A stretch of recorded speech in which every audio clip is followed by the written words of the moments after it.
সুপ্রিয় দর্শক, আসসালামু আলাইকুম। স্বাগত জানাচ্ছি এটেন বাংলার নিয়মিত আয়োজন এটেন বিজনেস অ্যান্ড ফাইন্যান্স থেকে। আমি আছি আপনাদের সাথে করবি জাহানিত। আজকে আমরা কথা বলবো বিদেশি প্যাকেজ ট্যুর বিড়ম্বনা ও আইনি সহায়তা নিয়ে। ট্রাভেলাররা এজেন্সির মাধ্যমে কী ধরনের সুযোগ সুবিধা পেয়ে থাকেন এবং এজেন্সি এবং ট্রাভেলাররা উভয়ই কিভাবে আইনি সহায়তা পেতে পারেন, এই বিষয়ে কথা বলার জন্য আজকে আমরা আমাদের এটিএন বাংলার স্টুডিওতে দুজন বিশেষ অতিথিকে আমন্ত্রণ জানিয়েছি। আমি আপনাদের সাথে তাদের পরিচয় করিয়ে দিচ্ছি।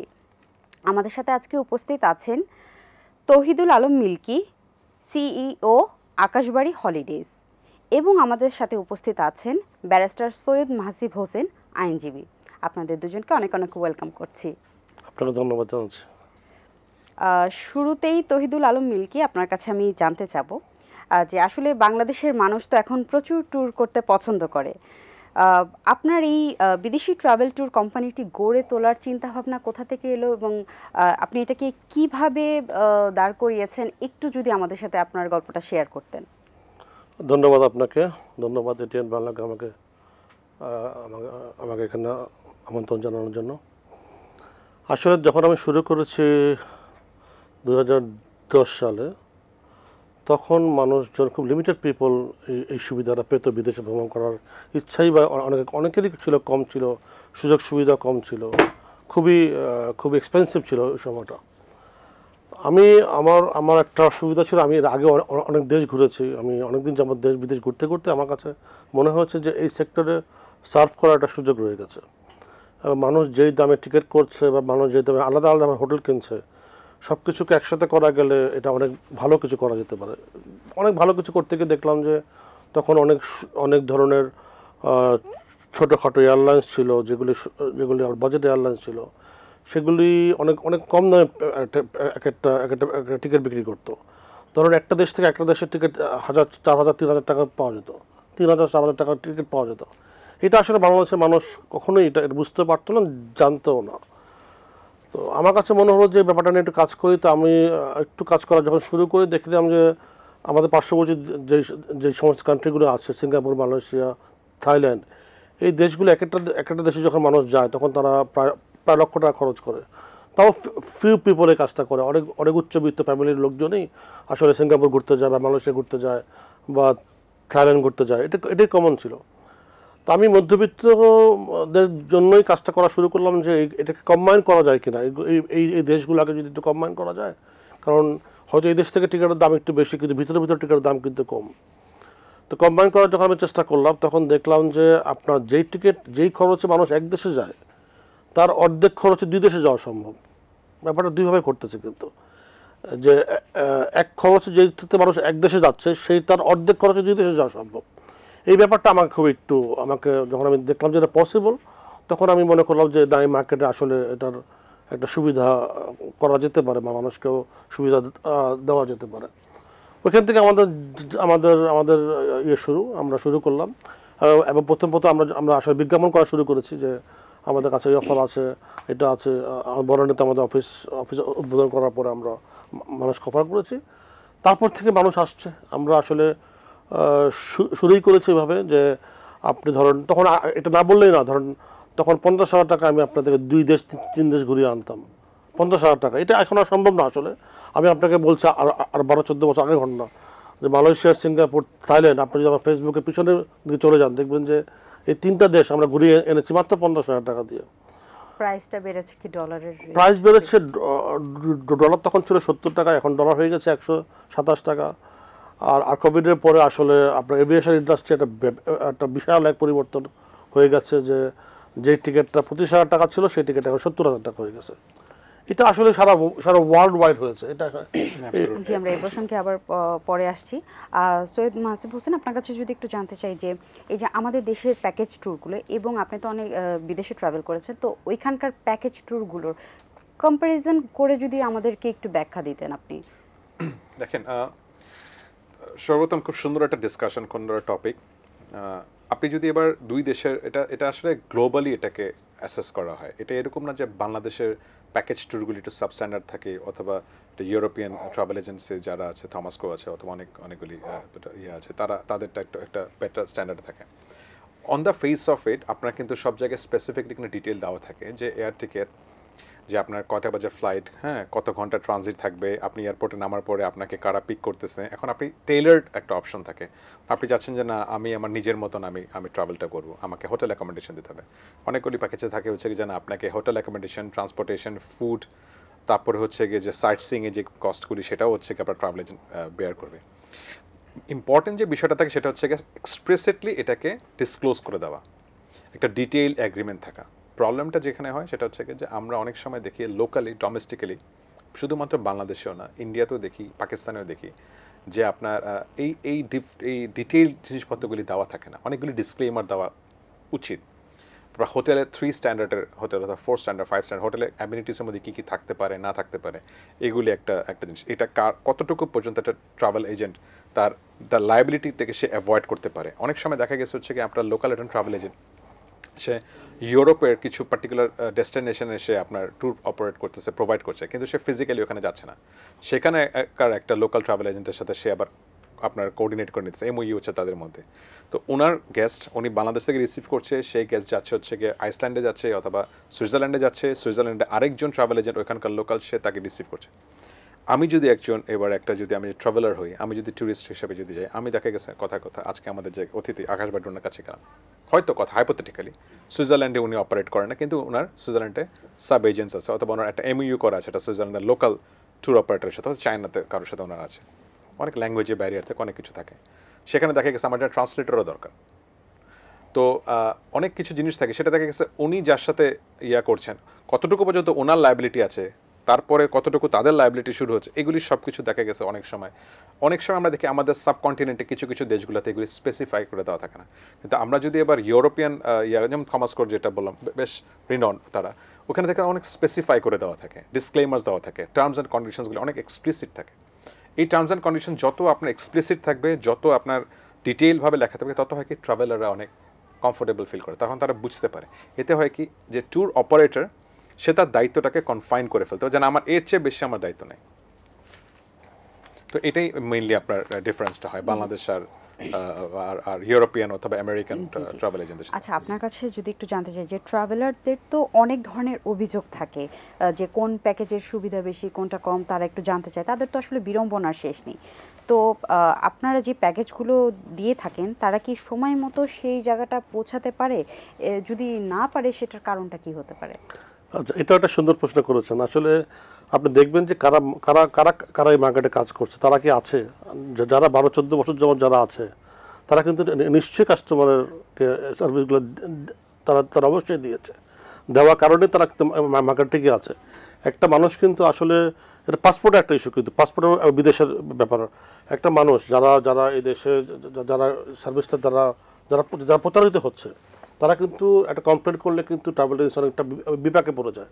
কারণ এখানে হিউম্যান ট্রাফিকের একটা ইস্যু থাকে, একটা পাসপোর্টের ইস্যু থাকে। তো যারা আসলে ভালো সার্ভিস যারা এনশিওর করতে পারে না কাস্টমারকে, তাদের বিরুদ্ধে আইনগত যদি কোনো অ্যাকশন হয়, তাহলে তারা আসলে মার্কেট টিকতে পারবে না।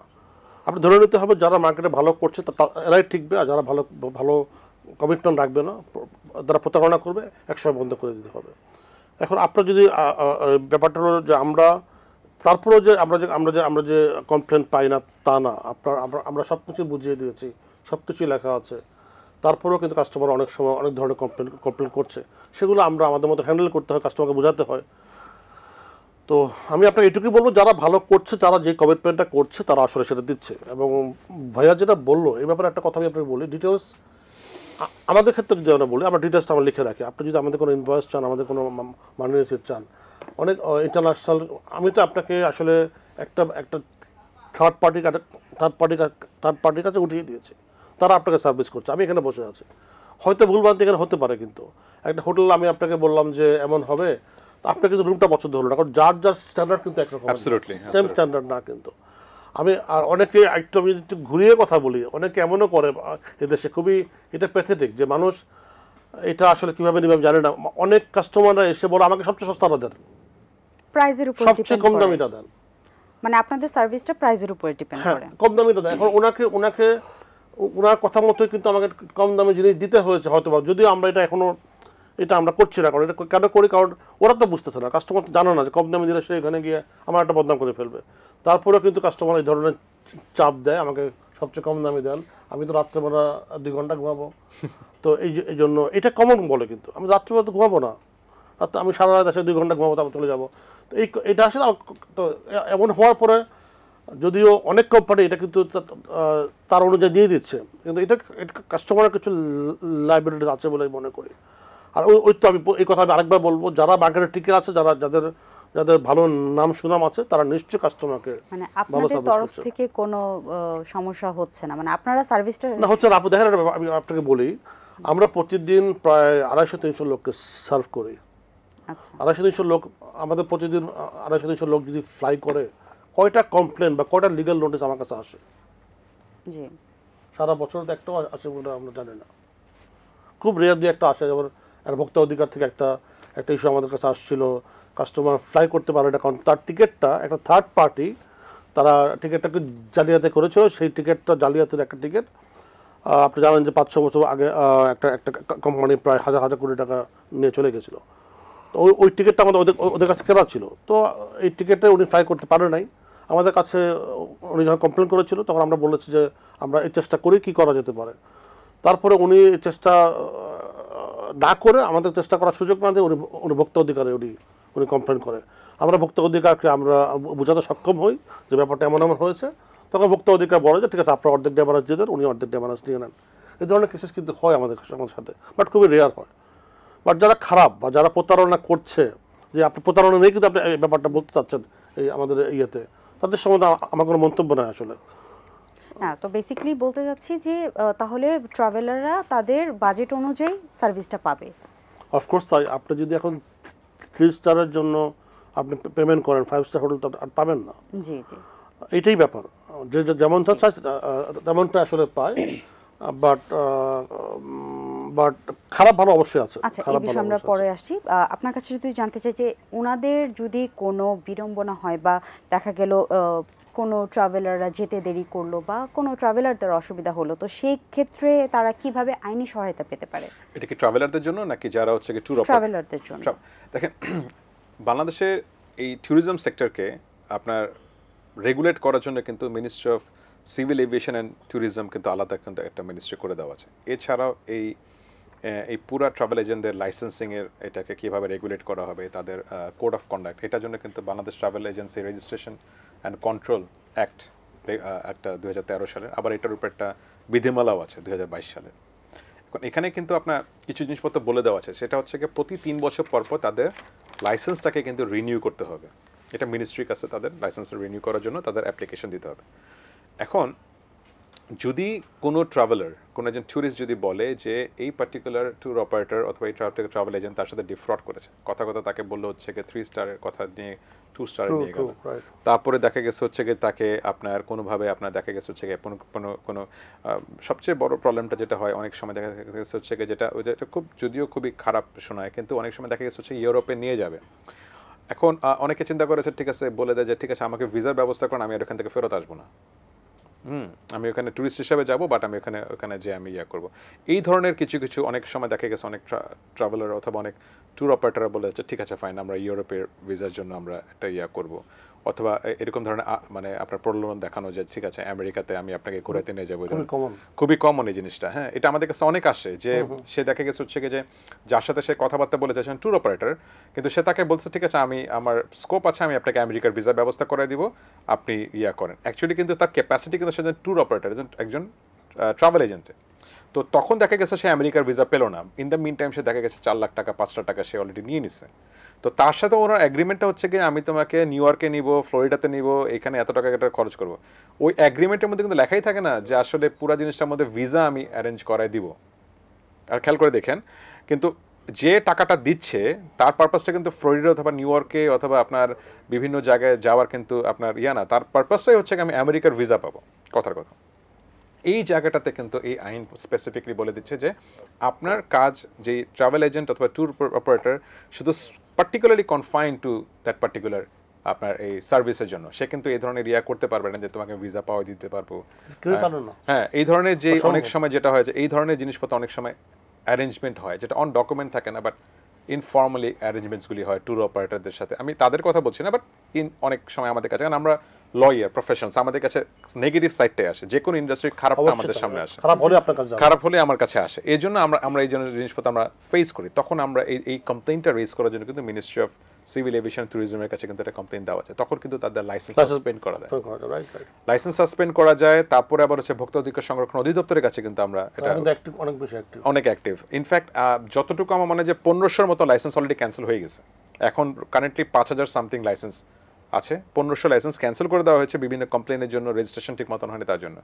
আবার এখানে আইনের মধ্যে আরও স্পেসিফিকলি বলেছে কোনো লাইসেন্স ক্যান্সেল হয়ে যাওয়ার পরে সে যদি তারপরেও তার বিজনেস অপারেট করে তখন কিন্তু তাকে 5 বছরের কিন্তু একটা ইমপ্রিজনমেন্টের একটা প্রভিশন আছে, পর তাকে ফাইনও তার করতে হবে। তো এই না সরি 6 মাসের ইমপ্রিজনমেন্ট, 5 লাখ টাকার ফাইন। আমি দুঃখিত, এটা আমার একটু খেয়াল ছিল না। সো এই সিচুয়েশনগুলি কিন্তু আপনার হতে পারে, আর এটার জন্য কিন্তু আইনেও কিন্তু একটা সমাধানের ব্যাপার বলে দেওয়া আছে। অ্যাপার্ট ফ্রম দ্যাট কিন্তু আপনার এই মিনিস্ট্রি কিন্তু বেশ অ্যাক্টিভ এই বিষয়গুলোকে নিয়ে। ভোক্তা অধিকার সংরক্ষণ অধিদপ্তর অ্যাক্টিভ আছে। এরপরেও অনেক সময় দেখা গেছে হচ্ছে অনেক ট্রাভেলাররা তারা স্পেসিফিকলি তারা জানে না, কারণ একজন ট্রাভেলার তাকে গেছে সে অথবা একজন ট্যুরিস্ট সে দেখা গেছে হচ্ছে যে লয়ারের দ্বারস্থ হবেন অথবা সে এই কি পরামর্শ কার কাছে কোথায় যেতে হবে, অনেকেই জানে না যে ministry of civil aviation tourism এই বিষয়গুলোকে নিয়ে করে। তারা পুলিশ স্টেশনে দ্বারস্থ হন। সেখানে কিন্তু লোকাল পুলিশ স্টেশন কিন্তু আপনার আমাদের রেগুলার পেনাল কোডের আন্ডারে কিন্তু এইসব মামলাগুলি হয়, আপনার প্রতারণা, ফ্রড এইসবের মামলা কিন্তু এটাও হচ্ছে। তো এর মানে তার মানে এটা কি যে ইন্ডাস্ট্রিটাকে যাতে করে ভাইব্রেন্ট রাখা যায় সেটাও বেশি ইম্পর্টেন্ট, যাতে করে ইন্ডাস্ট্রি যেন সার্ভাইভ করে, যেন সাস্টেইনেবল গ্রোথ হয়। অ্যাপার্ট ফ্রম দ্যাট যারা কনজিউমার্স আছে, যারা এখান থেকে ইন্ডাস্ট্রি থেকে বারবার বেনিফিটেড নেবে, বেনিফিটসগুলি এনজয় করবে, তারাও যেন প্রোটেক্টেড থাকে অল দ্য ওয়ে। এই ব্যালেন্সটাই আসলে আমার কাছে মনে খুব দরকার। ভালো ভালো যেসব ট্যুর অপারেটর, ট্রাভেল এজেন্ট আছে, আমার মনে হয় যে তারা হয়তো এই জায়গাগুলোকে খুব পার্টিকুলার থাকে যে না আপনাকে ভিসা আমি এনশিওর করতে পারবো না, এটা আমার হাতে আছে। ভিসার অ্যাপ্লিকেশন কীভাবে করতে পারা যায় সেটা তো আমি আমার এক্সপার্টিস দিয়ে আপনাকে অ্যাসিস্ট্যান্স দিতে পারবো। হ্যাঁ, কি ডকুমেন্টস দিলে আপনি ভিসার জন্য আপনাকে হবে। একটা strict and rules and regulation থাকার পরেও কিন্তু অনেক এটা অনেক এজেন্সিস কন্টিনিউ করে যাচ্ছে, করছে এরকম আমি হচ্ছে। এবার বলবো, আমি আপনাকে অনেকে হচ্ছে উনি যেহেতু এই ইন্ডাস্ট্রির সাথে ইনডেপথে ইনভলভ, উনি আরো ভালো বলতে পারবে। আমাদের কাছে যখন আমাদের কাছে এই ধরনের কমপ্লেইনস আছে কোনো ট্রাভেল, আমাদের কাছে বোথ লোকাল ট্রাভেলার্সরাও আমাদের কাছে কমপ্লেইন নিয়ে আসে। ইনফ্যাক্ট আমি অনেক কিছু ক্লায়েন্টস আছে যারা হচ্ছে কি বিদেশ থেকে তারা বাংলাদেশে আসছে বাংলাদেশ ঘোরার জন্য কোনো একটা পার্টিকুলার সিজনে, তারা বাংলাদেশে আসার পর তারা আপনার ফ্রডে আপনার দ্বারস্থ হচ্ছে। কিন্তু তারা দেখা গেছে যে তাদের বাংলা ল্যাঙ্গুয়েজে তাদের ভোকেশনাল অবস্থা ভালো না, অথবা তারা ইংলিশ ল্যাঙ্গুয়েজেও তারা কমিউনিকেট করতে পারে না। তো তখন দেখা গেছে তারা বাংলাদেশে এটাও বলে দেয় আমার একজন ট্রান্সলেটর লাগবে, কিন্তু দেখা গেছে যে ট্রান্সলেটরকে দেওয়া হচ্ছে সে হয়তো ওই পার্টিকুলার অ্যাকসেন্টে সে কথা বলতে পারে, পলিশ ল্যাঙ্গুয়েজে কথা বলতে, অনেকগুলো ল্যাঙ্গুয়েজ আছে পার্টিকুলারলি তারা স্কিল না। তো এখানে অনেক সময় আমাদের কাছে এই সিচুয়েশনগুলি আসে যে ওই অ্যাগ্রিমেন্টসগুলোকে ঠিক মতো কমপ্লাই করা হয় না। জি, ধন্যবাদ আপনাকে। একটি ছোট বিরতি নেওয়ার সময় হয়ে গেছে। দর্শক, আমরা একটি বিরতি নিয়ে আবারও ফিরে আসবো, ততক্ষণ পর্যন্ত আমাদের সাথেই থাকুন। দর্শক, একটি বিরতির পর আবারও ফিরে এলাম। আমরা কথা বলছিলাম বিদেশি প্যাকেজ ট্যুর বিড়ম্বনা ও আইনি সহায়তা নিয়ে। জি, তহিদুল আলম মিল্কি, আপনার কাছে আমি একটু জানতে চাবো যে এই যে ইউরোপের বা বিভিন্ন ফার্স্ট ওয়ার্ল্ড কান্ট্রিগুলো তো ভিসার প্রতিশ্রুতি দিচ্ছে, আপনারা তো ভিসার কাজ করছেন, তো এই বিষয়ে আমাদেরকে একটু জানাবেন। ভিসার প্রতিশ্রুতি দিচ্ছে বলতে যারা দিচ্ছে? জি জি। আসলে ভিসার প্রতিশ্রুতি কেউ দিতে পারে না। অনেকে বলে না যে অনেক এজেন্সি থেকে বলে যে আপনারটা একদম কনফার্ম হয়ে যাবে, কিন্তু দেখা গেল যে সেটা একদমই হয় না। এটা আসলে একটা আলোচনার বিষয়, আর এবং খুবই সমসাময়িক, মানে খুবই সমসাময়িক ব্যাপার। এটার ব্যাপারে আমার কিছু বক্তব্য আছে, আমাদের বিজ্ঞাপনও আছে, কিন্তু যে আমরা বলছি মানুষের ভিসা হচ্ছে ভিসা কেন হচ্ছে, আমরা প্রতিদিন যখন আমরা যখন প্রসেস করতেছি আসলে ভিসাগুলো হয়। আমরা আগের অবস্থান আমরা নাই। আগে একটা আমেরিকান ভিসা অ্যাপ্লাই করলে 100 জনের মধ্যে একজন হতো। এখন একটা আমেরিকান আজকে সকালে 100 জন অ্যাপ্লাই করেছে, হয়তো 20-25 জন ভিসা পেয়েছে। ইউরোপেও তাই, কানাডাতেও তাই, সব জায়গায় তাই হচ্ছে। অর্থনৈতিক অবস্থা বেড়েছে, মানুষের ব্যবসা বাণিজ্য বেড়েছে, মানুষের স্ট্যান্ডার্ড বেড়েছে, তারা আগে তো অ্যাপ্লাই করতো না মানুষ। এখন ব্যাপারটা কেউ ভিসা দিতে পারে কি দিতে পারে না। আমি ওই পয়েন্টটা একটু পরে যাই। তো আমি যেটা আপনাকে বলছিলাম যে আমরা বলছি ভিসা হচ্ছে, আমরা মানুষকে অ্যাওয়্যার করছি যে আসলে ভিসা হচ্ছে।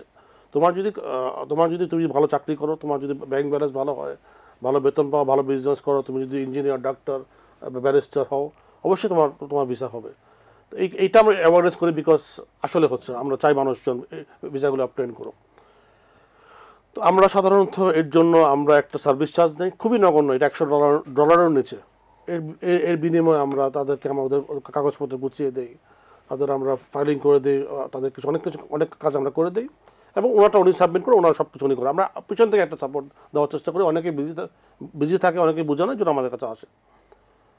অন্যদিকে একটা গ্রুপ কি করে, অনেকেই এটা এই মার্কেটে অনেকেই করছে, তারা বলছে তোমার ভিসাটা হবে, আমার সাথে কন্ট্রাক্ট করো, তুমি আমাকে 5 লক্ষ টাকা দিবে, বা এমনও অনেকে বলছে যে আগে ভিসা আমি করে দেবো, তারপর তুমি আমাকে টাকা দিবে। তো আমি আপনার মাধ্যমে এবং ব্যারিস্টার সাহেবের সামনেই আমি বাংলাদেশের মানুষকে বলতে চাই যে ভিসা করে দেওয়ার ক্ষমতা কারোরই নাই। এটা আসলে অসম্ভব একটা ব্যাপার। আপনি অ্যাম্বাসিতে কারোর সাথে কন্ট্যাক্ট করে ভিসা বের করে দিবেন, এই জিনিস আমি কোনোদিন বিশ্বাস করি নাই, আর মানুষকে বিশ্বাস করতেও আমি নিষেধ করব। আসলে কি হয় দেখেন, একটা মানুষ কি চিন্তা করছে যে আপনি আমাকে আগে টাকা লাগবে না, আমি আপনাকে আগে ভিসা হবে, তারপর আমি আপনাকে টাকা নিব। ও কিন্তু একটা প্রতারণার ফাঁদ অলরেডি পেতে ফেলছে।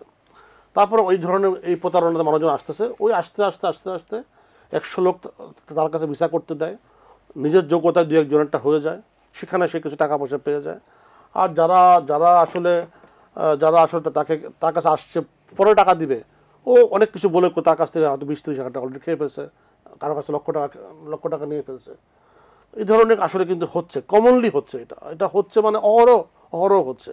এবং আসলে তারা কিন্তু তাদের যে লাইসেন্স আছে আমার সন্দেহ আছে। আপনি জানেন যে উনি বললো যে 5,000 লাইসেন্সের মতো আছে, 20-25 হাজার কোম্পানি আছে যাদের লাইসেন্স নাই, তারা এগুলো এখান থেকে করছে। ট্রাভেলাররা তো এটা জানেও না। মানে অনেকে জানেন, দেখেন প্লিজ আমি এবার একটু ট্রাভেলারদেরকে নিয়ে বলবো। জি, অনেকেই জানে, অনেকে জেনে বুঝেও কিন্তু এখানে জেনে বুঝেও সেখানে কাজ করতে যায়। এখন ওকে বলতেছে যে আমি তোমার কাছে 1 টাকাও নিব না, আমি একটা এক্সপার্টিস, আমি এত কিছু, আমি তোমাকে এটা করে দিব, সেটা করে দিব, আমি তোমাকে এখানে ইঞ্জিনিয়ারিং করে দিব, তোমার এটা ইঞ্জিনিয়ারিং করে দিব। আপু, বাংলাদেশের মানুষ যে বুঝে না, আমি এটা মানতে রাজি না। অনেকেই বুঝে, তারপরেও তারা কিন্তু এটা তারা কেন করে থাকে? কম প্রাইসের জন্য। তারা চিন্তা করছে যে আমি 20-50 হাজার টাকা খরচ করে আমি একটা করি, একটা লাখ ট্রাই করি, যেভাবে ব্রেন ওয়াশ করা হয়েছে তাকে, তো ব্রেন ওয়াশ তাকে করা হয়েছে, সে রাজি হয়ে গেছে। আপনাকে দেখতেছেন না মানুষ প্রতারিত হচ্ছে? জি স্যার আপনি দেখছেন তো প্রতারিত হয়। আমাদের কাছে তো এই ধরনের এক্সাম্পলই আসে, এইজন্যই তো আমরা এই মানুষ ডার্ক সাইডটা বেশি বুঝতে পারি। ডার্ক সাইড অনেক বড়, কিন্তু ইউরোপ, আমেরিকা বা কানাডা নিয়ে এই সাইডটা অনেক বড়। এবং দেখেন আমি কি বললাম যে আমাদের মতো কোম্পানি, আমরা কিন্তু বাজারে অনেকদিন যাবত আছি, মানুষকে সার্ভিস দিচ্ছি। তো আমরা বলতেছি যে আমাকে তুমি একটা 10,000 টাকা সার্ভিস চার্জ দাও, আমি তোমার এই কাজটা করে দিব। আর একটা ছোট কোম্পানি, ওকে কেউ চিনে না, জানে না, সে তার কাছে চেয়ার টেবিল নাই, সে বলতেছে আমাকে 10 লক্ষ টাকা দাও, আমি তোমার কাজটা করে দিব। তো এখন মানুষের কি বিবেক নাই? মানুষের এখন মানুষ তো, আমি তো মনে করছি যে মানুষ অনেকে জানে না, অনেকে হয়তো জেনে শুনেও একটা সুযোগ নেওয়ার জন্য যায়, এই লোভ তার মধ্যে আছে। বাট এটা শিওর যে আমি আমার 15 বছর অভিজ্ঞতায় বলতে পারবো যে একটা ভিসাও পৃথিবীতে কন্ট্রাক্টের মাধ্যমে হওয়া সম্ভব না। জি, আচ্ছা, আপনার ট্রাভেলারদের জন্য বিশেষ কি প্যাকেজ রয়েছে আপনাদের কোম্পানিতে? আমাদের ইউরোপের প্যাকেজ আছে, আমেরিকার আছে, এশিয়ান কান্ট্রিগুলির প্যাকেজ আছে। আর আপনি এমন একটা সময় আমাকে কথাটা জিজ্ঞাসা করছেন যখন আমাদের 80% প্যাকেজ আসলে বন্ধ হয়ে গেছে ডেস্টিনেশনের কারণে। আপনি জানেন যে আমাদের পার্শ্ববর্তী দেশ ইন্ডিয়া একটা হিউজ ট্রাফিক, মানে এটা অবর্ণনীয়, লক্ষ লোকের একটা বিদেশ যাওয়ার একটা যে ট্রেড, কমার্স, ট্যুরিজম সবকিছু এখন তো এটা কিন্তু বন্ধ হয়ে গেছে, এখন এটা নাই। ইন্ডিয়া হচ্ছে না। আপনার দুবাই, মানে লাস্ট 2-3 বছর one of a popular destination ছিল, এটা খুবই পপুলার ছিল, এটা এই মুহূর্তে বন্ধ আছে। কাতার বন্ধ আছে। আপনার খুবই ছোট কিছু কান্ট্রি যেগুলো আসলে বন্ধ হওয়ার কোনো কারণই নাই, বাংলাদেশের লোক। এই বিষয়টা আমি আপনার কাছে একটু জানতে চাইবো যে ভিসাগুলো যে বন্ধ আছে বিভিন্ন দেশে, এটা কেন হতে পারে এবং এটা কবে ওপেন হতে পারে, কি হতে পারে, একটু আপনি যদি আমাদেরকে। অ্যাকচুয়ালি দেখেন, যে কোনো কান্ট্রি যদি ভিসা ইস্যু করে, জি, তাদের দুইটা জিনিস তাদের টার্গেট থাকে। এক হচ্ছে গিয়ে এই ইন্ডিভিজুয়ালটা আমাদের দেশে আসবে আবার চলে যাবে। সেকেন্ড হচ্ছে গিয়ে এই লোকটা অথবা ইন্ডিভিজুয়ালটা আমাদের দেশে আসার পরে এখানে টাকা পয়সা স্পেন্ড করবে, ট্যাক্সেশনের মাধ্যমে হোক, বিভিন্ন ধরনের ফ্যাসিলিটিস তারা নেবে, এন্টারটেনমেন্ট তারা এনজয় করবে সেটার জন্য। রিসেন্টলি আমাদের দেশে যে কিছু পলিটিক্যাল অস্থিরতা হোক অথবা যে ধরনের সার্কামস্টেন্স চলতেছে, অনেকেই দেখুন ইন্ডিয়া করে দিয়েছে কিছু, তারা মনে করেছে না পলিটিক্যাল অ্যাসাইলামের জন্য হোক অথবা পলিটিক্যাল কারণের জন্য অনেকে আসতে পারে এখানে, তার জন্য তারা ভিসাটাকে কনফাইন করে দিয়েছে। হ্যাঁ, যেটা ভাই বলছিল সেটা হচ্ছে যে ইন্ডিয়া আমাদের জন্য খুব বড় অনেক বড় ট্রাফিক, মানে হিউজ অ্যামাউন্ট অফ মানুষজন বাংলাদেশ থেকে কলকাতাতে যাচ্ছে অথবা দিল্লিতে যাচ্ছে, অনেক অনেক পার্টিকুলার পারপাসের জন্য। ইনফ্যাক্ট অনেকগুলি কাউন্সিলর অফিসগুলো কিন্তু ইন্ডিয়াতে, যারা বাংলাদেশিদের তার দেখা গেছে ইউরোপের অনেকগুলি দেশে তারা যাবে, কিন্তু তাদের ওই পার্টিকুলার ভিসাটা নেওয়ার জন্য তাদের ইন্ডিয়াতে যেতে হতো, কারণ ওই ভিসা অফিসটা ইন্ডিয়াতে এক্সিস্ট করে। প্রবলেমটা কিন্তু এখন ওখানেও হচ্ছে যে দেখা গেছে হচ্ছে ওই ইউরোপের ওই কান্ট্রিতে তারা ভিসার জন্য অ্যাপ্লিকেশন দিতে পারছে না, কারণ ওই পার্টিকুলার দেশের ভিসার কাউন্সিলর অফিস ইন্ডিয়াতে। ইন্ডিয়া তো এখন স্টুডেন্টরা বিভাগে পড়ছে, পার্টিকুলার স্টুডেন্টরা, এটা আমাদের কাছে অনেক সময় আসে, আমরা অনেক সময় এই ধরনের সার্কামস্টেন্স, কিন্তু এখন কোনো সার্টেনলি এটা বলা যায় না যে কবে এটা ঠিক হয়ে যাবে। এটা সব কিছু ডিপেন্ড করেছে আপনাদের ডিপ্লোম্যাটিক রিলেশনশিপগুলোর উপরে। দুবাই হোক, কাতার হোক, কাতারে একটা সময় পর্যন্ত এই লিস্টের মধ্যে বাংলাদেশ ছিল না, তারপরে ওপেন করে বললো হচ্ছে কি যেন পার্টিকুলারলি কিছু হোটেলসগুলি আছে, সেখানে যদি কেউ যদি স্টে করে শুধুমাত্র তখনই তাকে ইয়া করে দেওয়া হবে। না, কিছুদিন আগে ওপেন ছিল, কিছুদিন আগে। এছাড়া আবার আপনার আরও কিছু, যেমন টার্কিশ এয়ারওয়েজ আপনি যদি ট্রাভেল করেন তাহলে আপনাকে দেখা গেছে এটা আপনি ভিসা নিয়ে আপনি হয়তো ওইখানে 2-3 দিন স্টে করতে পারেন। হ্যাঁ, আপনি ওই এয়ারলাইন্স আপনি ট্রাভেল করতে হবেন, আপনি অন সময়। আমি অনেক সময় বড় মানে আমেরিকা থেকে অথবা ইউরোপের অনেক ফার ডিস্টেন্স থেকে যদি আমি আসি, আমি এরকম ট্রানজিট নেই যাতে করে আমি 24 আওয়ার্স ওই কান্ট্রিতে আমি ভিসা নিয়ে আমি স্টে করতে পারি। বেশিরভাগ সময় ইস্তানবুলে আমি ইয়া করি। তো আমার কাছে মনে হচ্ছে কি এটা সবটুকু ডিপেন্ড করে ডিপ্লোম্যাটিক। এখন আপনার পাসপোর্ট স্ট্রং হবে তখন আপনাকে অনেক দেশে আপনার ভিসা দরকার নেই। যখনই আপনার পাসপোর্ট উইক হবে তখনই কিন্তু আবার ভিসা। আপনার আমেরিকান ন্যাশনাল কিন্তু অনেক দেশের জন্য ভিসা তার লাগে না, বাংলাদেশের ন্যাশনাল যায়। তার মানে কি আপনার দেশ আমাদের দেশ যত প্রোগ্রেস করবে, ক্রাইম রেট কম থাকবে, ইকোনমিক্যালি তারা ভাইব্রেন্ট হবে, মোর সলভেন্সি হবে, তত আস্থা থাকবে যে না এই দেশের ন্যাশনালসদের ভিসাই দরকার নেই, তারা অন অ্যারাইভাল যে কোনো জায়গায় তারা ট্রাভেল করতে পারে। বাংলাদেশে কিন্তু অনেক বাংলাদেশিরা কিন্তু অনেক দেশে যেতে পারে উইদাউট রিকোয়ারিং এনি ভিসা। এটা ভাই ভালো বুঝবে যে মালদ্বীপসে খুব সম্ভবত অনেকগুলি দেশ আছে ভিসা দরকার নেই। আবার অনেকগুলি আবার এই ফ্যাসিলিটি জাপানিজ একজন ন্যাশনালের জন্য আমেরিকান ন্যাশনাল আরও বেশি। একজন আমেরিকান ন্যাশনাল দেখা গেছে তার দুবাইতে তার ভিসা লাগছে না, কাতারে তার ভিসা লাগছে না, সে অন অ্যারাইভ যে কোনো দেশে অ্যারাইভ করে সে উইদাউট এনি পারমিশন, জাস্ট একটা নোটিফিকেশন দিয়ে তারা ঢুকে যেতে পারতেছে ভিসা ছাড়া। ভিসা অ্যাপ্লিকেশনেও তো একটা কস্ট ইনকার করে। এই জন্য ইম্পর্টেন্সটা হচ্ছে গিয়ে যে দেশ যত প্রোগ্রেস করবে, যত পলিটিক্যাল অস্থিরতা কম থাকবে দেশের মধ্যে, যত ট্রেড ভাইব্রেন্ট হবে, যত কমার্সের দিক থেকে তারা আপনার এক্সপিরিয়েন্ট পেতে যাবে, তত সে ন্যাশনালসগুলা ভালো থাকবে। আফ্রিকান অনেক দেশের ন্যাশনালসরা বাংলাদেশের থেকেও খারাপ সার্কামস্টেন্সে ফেস করে, তাদের দেখা গেছে হচ্ছে যে তাদের পাসপোর্টের সেই স্ট্রেংথটা নেই যেটা হয়তো বাংলাদেশিতে আছে। বাংলাদেশের সাথে আমেরিকানদের কম্পেয়ার করলে আমাদের স্ট্রেংথটা একটু কম। তো এটা পুরোপুরি ডিপেন্ড করে আপনার পলিটিক্যাল সিচুয়েশনের উপর। জি, ধন্যবাদ আপনাকে। আপনার কাছে যদি আমি একটু জানতে চাই যে আপনাদের কোনো প্যাকেজের মাধ্যমে যখন কেউ ট্রাভেল করে, সে ইমিগ্রেশন পার হতে, এই দেশের ইমিগ্রেশন হোক বা ওই দেশের ইমিগ্রেশন হোক, এরকম পার হতে কি তাদের কোনো অস্থিরতার ফেস করতে হয় বা এয়ারপোর্টে তাদেরকে কোনো কারণে জরিমানা এই ধরনের কিছু কি আপনারা নিশ্চিত করে থাকেন? এটা একটা গুরুত্বপূর্ণ প্রশ্ন করেছেন। এটা কমনলি বাংলাদেশে হচ্ছে, যারা প্রথম যারা বিদেশ ভ্রমণে যাচ্ছে তাদেরকে ইমিগ্রেশনের সম্মুখীন হতে হচ্ছে। ইমিগ্রেশন অফিসাররা অনেক ধরনের প্রশ্ন করছে, তাদেরকে ডিপোর্টও করছে। এবং এটা ওরা জানে কী কারণে করছে, হয়তো হিউম্যান ট্রাফিকিং ইস্যু তাদের মধ্যে আছে বা তাদের প্রতি নির্দেশনা আছে কোনো ইস্যুতে। বাট এটাও সত্যি কথা যে যারা রিয়েল ট্যুরিস্ট তাদেরকেও কিন্তু অনেক সময় ডিপোর্ট করতে হচ্ছে ইমিগ্রেশন থেকে। এটা তো বাংলাদেশের ব্যাপার গেল, এবং বিদেশেও অনেক সময় ডিপোর্ট হতে হচ্ছে। ডিপোর্ট বলতে যেটা ইমিগ্রেশন আপনাকে ভিসা, ওই দেশের এম্বাসি আপনাকে ভিসা দিয়েছে, আপনি ফ্লাই করেছেন কিন্তু ইমিগ্রেশন আপনাকে ঢুকতে দিচ্ছে না। তো রিসেন্টলি সিঙ্গাপুরে এটা হয়েছে, খুবই অনেক আশঙ্কাজনক হারে হয়েছে। এবং আপনি সিঙ্গাপুরে কেউ ভিসা পেয়েছে, ফ্লাই করেছে, ওইখানে ইমিগ্রেশন তাকে ডিপোর্ট করে দিচ্ছে। এবং ডিপোর্ট করার ক্ষেত্রে তাও আরও বাড়াবাড়ি কী হচ্ছে দেখেন, ডিপোর্ট করেছে এবং তাকে এক রাজ্যে সে এয়ারপোর্টে স্টে করেছে, 50,000 টাকা তাকে জরিমানাও করেছে। এই জরিমানাটা আবার কাস্টমার যদি না দিতে পারে অন দ্য স্পট, তখন এই জরিমানাটা আমাদের দিতে হয়। তো এখানে আমরাও কিন্তু একটা ভুক্তভোগীর শিকার, আমরা এখানে জরিমানা শিকার হই, যেহেতু টিকিটটা আমি করে দিয়েছি। আপনারা সেই দায়টা নেন? না, আমি নিতে হচ্ছে, কারণ টিকিটটা আমার আয়ঠার আমার সিস্টেম থেকে করা। আমার একটা লোক ভিসা পেয়েছে দেখে আমি টিকিট করে দিয়েছি, আমার তো কোনো দায়িত্ব থাকার কথা ছিল না। কিন্তু যখন এয়ারলাইন্স আমার সিস্টেম থেকে আমি টিকিট ইস্যু করেছি, তখন তো সিঙ্গাপুর যখন তাকে ডিপোর্ট করছে তার একটা বিল হয়ে গেছে, 50,000 টাকা বিল হয়ে গেছে। এখন যদি কাস্টমারের পকেটে টাকাটা না থাকে, তখন ভেরি সিম্পল যে আইডি থেকে টিকিটটা ইস্যু হয়েছে ওই আইডিকে তুমি ওই আইডিতে টাকাটা কালেক্ট করো। এটাকে আমরা আমাদের ভাষায় এডিএম বলি। এটা কমনলি আমাদের দিতে হয়, এটা এটা বিজনেসের একটা অংশ আর কি। তারপর আমরা যদি কাস্টমার যদি আসে, তখন যদি কাস্টমার আমাদের দিতে রাজি হয়, কমিউনিকেশন করে যদি কাস্টমার কাছ থেকে উদ্ধার করা যায় যাতে করি, বেশিরভাগ ক্ষেত্রে এগুলো আসলে উদ্ধার করাও যায় না, এটা বিড়ম্বনা কিন্তু। জি জি অবশ্যই। তো উনি যা বললেন যে ইমিগ্রেশনে অনেক সময় ট্রাভেলার অনেক ধরনের প্রবলেম ফেস করে, জি। তো ওই দেশের দূতাবাস বা রাষ্ট্রদূত কি তাকে কোনোভাবে হেল্প করতে পারে? দেখেন, উনি যেটা বলেন কিছুদিন আগে, আমার একজন উনি উনি আমেরিকা কানাডার দুইটার ভিসা উনি হোল্ড করেন। আমেরিকার থেকে উনি কানাডাতে টরন্টোতে উনি যাচ্ছে, একটা সার্টেন ডলারের এক্সিড করে ওনার কাছে ডলার পাওয়া গেছে, ক্যানাডিয়ান ইমিগ্রেশন অথরিটি তাকে পেয়েছে, তখন তাকে কানাডা থেকে তাকে বললো যে না আপনি এখানে যেতে পারবেন না। তো ওনাকে ডিপোর্ট করলো, ওনার সাথেগুলোকে তাদেরকে বলে যে ইউ ক্যান লিভ, বাট আপনার এই পার্টিকুলার ইন্ডিভিজুয়াল এই particular amount of dollar exceed করেছে, তার কোথা থেকে ডলারগুলি সে আসতো সেটা সে এক্সপ্লেনেশন দিতে পারেনি রিকোয়ার্ড অ্যামাউন্টের উপরে যখন।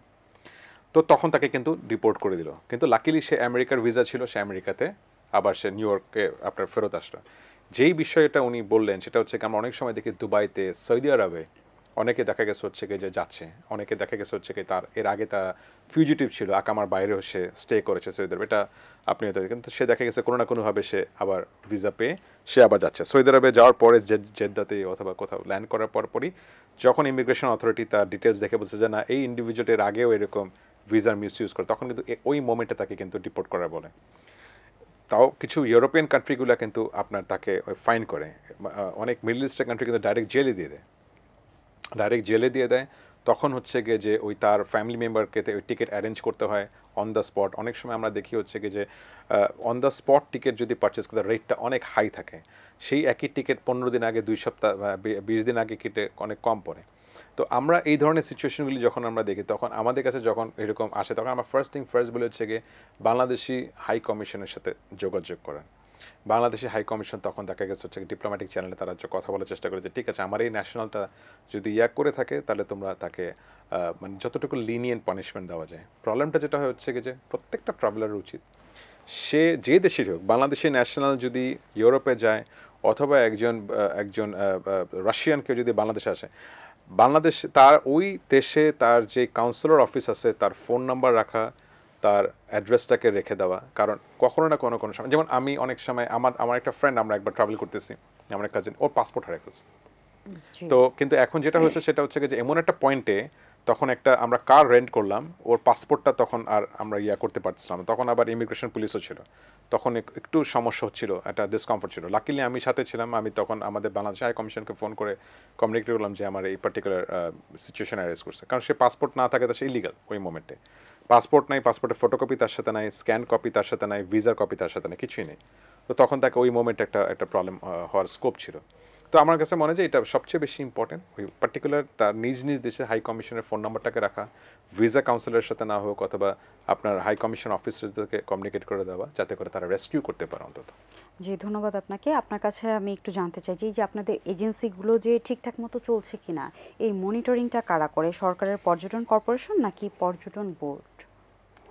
না, আমাদের এজেন্সিগুলো, আমাদের ট্রাভেল এজেন্সিগুলো আসলে সিভিল এভিয়েশনের আন্ডারে কাজ করে, এবং ভাইয়া একটু আগে বলেছে যে ওদের লাইসেন্স নয়, প্রতি 3 ইয়ার্সে একবার করে নবায়ন হচ্ছে। তো ওরাই সাধারণত এই ব্যাপারটা মনিটরিং করছে। যে আপনাদের ভবিষ্যতের পরিকল্পনা কি ট্রাভেলারদের নিয়ে, বা আপনাদের কোনো স্পেসিফিক কোনো পরিকল্পনা আছে কিনা? দেখুন, আমি তো একটা পরিকল্পনা নিয়ে আজ থেকে 15 বছর বা 14 বছর আগে আমি এসেছিলাম। তো পরিকল্পনা আমি এটা আপনাকে একটু গর্বের সাথে বলবো যে আমরা অনেকটা সাকসেসফুল হয়েছে, এবং এই মার্কেটটা আসলে আমাদেরই ক্রিয়েট করা। একসময় যে মানে ইকোনমি পিপল যারা মধ্যবিত্ত বা নিম্ন মধ্যবিত্ত, ওদেরকে যে রাস্তাটা শিখিয়ে দেওয়া, যে রাস্তা যারা বাজেটের মধ্যে তারা ভ্রমণ করে আসতে পারছে, এটা আপনি চিন্তা করতে পারবেন না যে অনেক হারে এটা বাড়ছে, অনেক বেশি মানুষ এখন বিদেশ যাচ্ছে। তো আমরাও চাই যে আসলে মার্কেটটাকে একটা রেগুলেটরের মধ্যে আনা, একটা সিস্টেমের মধ্যে আনা, যারা প্রতারিত মানুষ না হয়। এটা আসলে আমাদের কমনলি দেখেন, আজকে প্রতারিত যদি আমি ভালো বা আরেকজন ভালো বা যে খারাপ, একজন ভালো মানুষকে কিন্তু আরেকজন বদনাম করে দিচ্ছে, কারণ সে তো খারাপ আরেকজন করছে, কিন্তু পুরো ইন্ডাস্ট্রিটা কিন্তু বদনাম করছে। তো এই জন্য আমরা চাই যে ইন্ডাস্ট্রিটা একটু গুছানো হয়ে যাক, যারা প্রতারিত করছে বা যাদের লাইসেন্স নেই তারা যেন এই মার্কেটে ইন্ডাস্ট্রিটা এগিয়ে নিয়ে যাওয়া অনেক Right. জরুরি, কারণ এটা তো আমাদের দেশের অর্থনীতিতে Right, অনেক বড় একটা এবং সেটা ভূমিকা পালন আর করে। পুরো ইন্ডাস্ট্রি একটা কমিটমেন্টের ইন্ডাস্ট্রি, বুঝতে পারছেন যে আপনি আমাকে পেমেন্ট দিয়ে দিচ্ছেন, এটা কিন্তু আপনি আমাকে পাননি, কিন্তু পাবেন কিন্তু আপনি বিদেশে যাওয়ার পরে। ফলে কমিটমেন্ট রক্ষা করতে পারে এমন লোকই এখানে থাকা উচিত, আদারওয়াইজ এখানে থাকা উচিত না। কারণ সাথে সাথে আপনাকে আমি 1 কাপ চায়ের দাম দিচ্ছি, আপনি আমাকে এক কাপ চা দিচ্ছেন না। ফলে বিশ্বস্ত লোক ছাড়া আসলে এই ইন্ডাস্ট্রিতে কোনো লোক থাকা উচিত না। জি, ধন্যবাদ আপনাকে, ধন্যবাদ আপনাদের দুইজনকে। আমরা অনুষ্ঠানের শেষ পর্যায়ে চলে এসেছি। দর্শক, আমরা কথা বলছিলাম বিদেশি ট্যুর প্যাকেজ এবং এর বিড়ম্বনা এবং আইনি সহায়তা কি হতে পারে এই নিয়ে যে আমরা ডিসকাশন করলাম। আশা করি এতে আপনারা উপকৃত হয়েছেন।